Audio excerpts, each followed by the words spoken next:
L-aġent mexxej Laburista Anġlu Farrugia qal li l-Partit Laburista filwaqt li jifhem li l-ekonomija Maltija hija esposta swieq internazzjonali huwa xorta ta' għajb għall-Gvern li naqas li jippubblika b'mod regolari l-impatt ta' dan fuq is-suq lokali.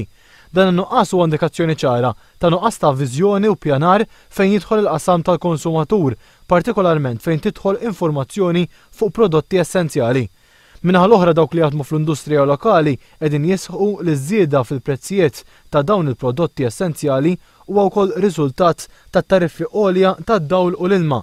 Anġlu Farrugia qal li hawn ukoll il-Gvern falla għaliex wieħed kien tal-anqas jistenna li l-awtoritajiet bħal dik tal-konsumatur joħorġu b'analiżi serja sabiex jinstab x'qed iwassal għaż-żieda fil-prezzijiet. U aktar minn hekk għal Anġlu Farrugia kien mistenni li jittieħdu l-miżuri neċessarji biex fejn ikun possibbli jitnaqqas il-pis minn fuq l-industrija u minn fuq il-familji.